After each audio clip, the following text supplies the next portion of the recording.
What is up, you guys? Welcome to Dom's World. It is February 3rd right now. I want to include some mental notes that I've had to do kind of like a brief introduction to I want to do on awareness. But for now, I want this just to be a vlog portion of capturing these mental notes so that I can go ahead and reflect on them at the end of the week. Make the first move. You can find particular fulfillment in creative pursuits right now. If you're doing something that's meaningful to you, other people will also respond to it. You can feel good about it. Today you will be able to look at a task from multiple angles and find the best way to make it work. Sometimes the smartest solution is the most obvious one. It resonates in a way that simply the most correct action step to take, execute on, is the most obvious one, and you should just get it done and get it out of the way instead of finding ways to disprove it or to doubt it or to fear it. Such as recording this video. I had a lot of doubts on why not to record it and why not to film it, but it's not until that I actually set the stuff up, set the mic up, set the camera up in the position, set the lights up, and actually intend to film it. And actually, I am filming it now as we speak. Also goes into what I'm going to be talking about later with awareness, because it allows you to become aware of the action steps you're taking that then confirms the person you are becoming. That thing beeps at the perfect moment, like a synchronistic moment in my opinion, which is another thing I want to talk about when it comes to like hearing things beneath the surface, hearing the tone in people's voice, hearing what it is people are saying. But sometimes you only hear the surface level when there's something deeper that is trying to be communicated, either energetically, subconsciously, or emotionally. But yesterday I spent practically all day after work doing this, being able to look at different projects, the tasks within those projects, and looking at it from different angles to try to see what outcome it is that we would want, and laying out all the options and all the variables to see what it is we can create. And sometimes in that process of ideating, of laying all the frameworks out, of laying all the variables and elements out, sometimes in that thinking process of it, it could be so all up in the head that it helps a lot to have a place to put it, have a physical board to put it on, have physical photos on the wall. It's great when it's on digital, when I have my iPad, when I have my vision board on my iPad and my whiteboard on my iPad, but sometimes physically writing it out, physically having it here makes a difference, if that makes sense.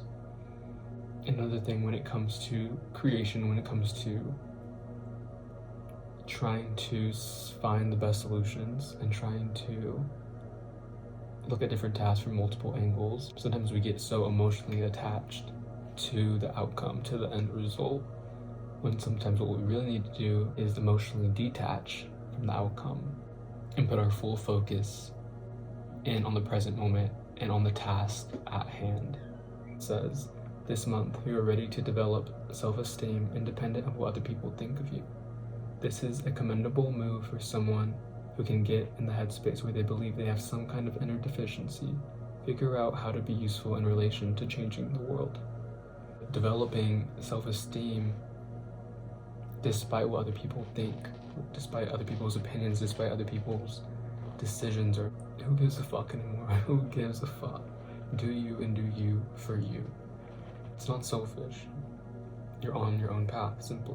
And it also has a lot to do with what I'm creating right now with the awareness lecture, because you have to be aware of your ideal self and what that contains. It contains your self-esteem. It contains your self-image. It contains your self-worth. It contains your self-value.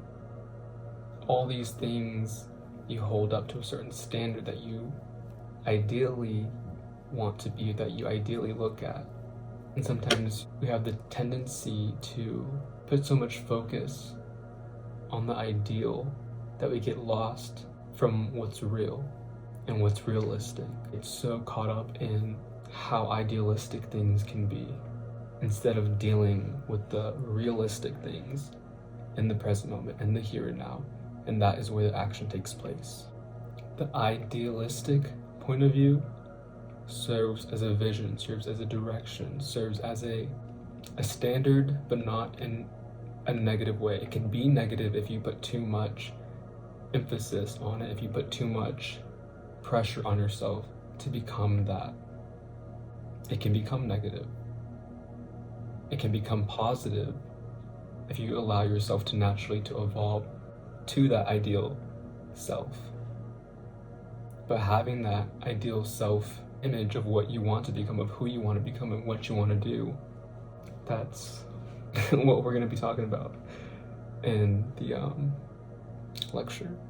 So stay tuned for that, because this is not it. And I love how simply the science of speaking, the science of communicating, being able to speak out my thoughts, record them, reflect on them, review them. I can't wait to finally have a place to put it, have time, and actualize that process. And back to what I was saying, I got lost in thought about the science of communicating. By simply expressing what I need to express, I can easily review and reflect on that, what it is that I'm saying here in the present moment. It's kind of as if I'm watching myself speak. Yes, I'm watching myself in the iPad and watching myself speak, but it's a sort of process that's happening all at once, all in the here and now, and it's interesting, intriguing, and I like it. And I remember an exercise I used to do when I used to create my other podcast back during like COVID times. Essentially visualize yourself from a third person view, as if you're watching yourself from behind. Sometimes I like to meditate in that observer mode on myself, on my thoughts, on the environment, all at once, in the here and now. And that's kind of what it feels like. And it kind of feels like an active meditation, but you can also do it from different points of view. Like this meditation of the observer mode, and one that would help me a lot would be see yourself right in front of you and see yourself talking as a person that you want to speak to, being aware of who you're speaking to. For me, for myself, for now, I'm speaking to that younger version of myself, that version of myself that needed help speaking, that needed help articulating his thoughts, that needed help finding ways to practice the art of communication. Being lost in thoughts, I'm thinking about different meditations I used to do, and this forgiveness meditation that's really helpful, especially if you're someone that struggles a lot with resentment, with feeling resistance or revenge. Those are not good energies really to hold on to into your like energetic auric field. Not to sound woo-woo, but like you don't need all that baggage and shit, so let that go. And if you can't let that go, if you can't allow yourself to let that go, simply go into a meditative state, similar to it like a trance, hypnosis session, and visualize that person telling you sorry.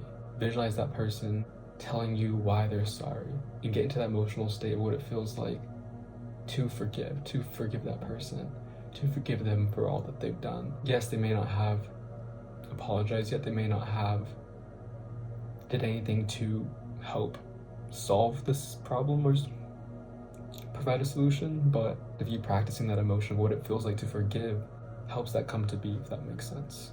And it also helps you with your mental, emotional health, because you don't have all that lingering in your subconscious. You don't have all that energy when approaching that person, when trying to listen to that person, when trying to communicate with that person. And when I started recording podcasts during COVID times, I would kind of play as if I was talking to a friend, talking to inner child, I guess you could say, or talking to an alter ego of yours. I think that kind of helps play the role and helps you kind of practice the art of communicating, especially if you're someone who can be in their head a lot. If you're not speaking, if you're not practicing speaking your thoughts, then you won't be able to articulate what you have to say in a very concise way. It says, figure out how to be useful in relation to changing the world.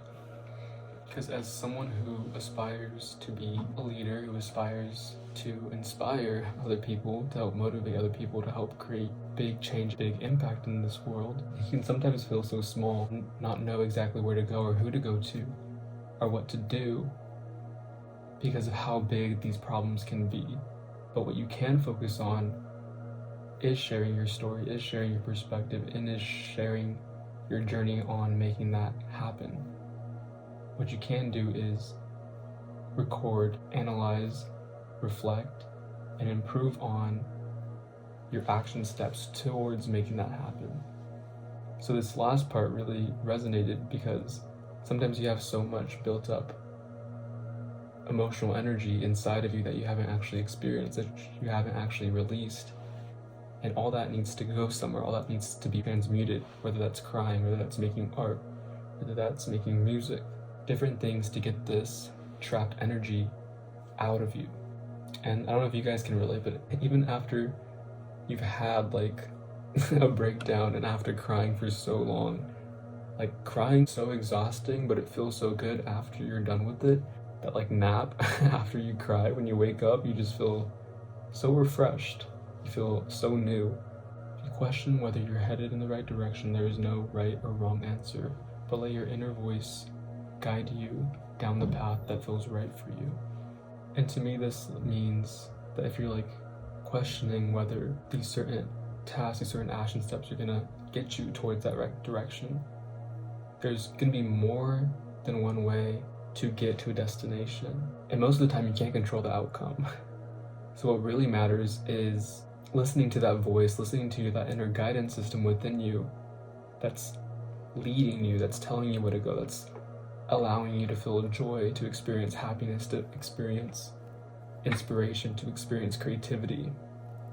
And following those hunches, whether that's a hunch to go to the beach, whether that's a hunch to go paint with friends, or whether that's a little sense I should go to this art show today, and then you see art that inspires you, that inspires a project within you. Like, so many domino effects can take place when you allow yourself to follow that voice that wants to guide you, follow that path that feels right for you.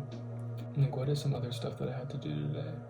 Launching Divine Mind. I need to post Instagram posts for Divine Mind, and also find ways to curate some interviews that I think can help set the foundation, especially when it comes to the icons that I want to include in this project.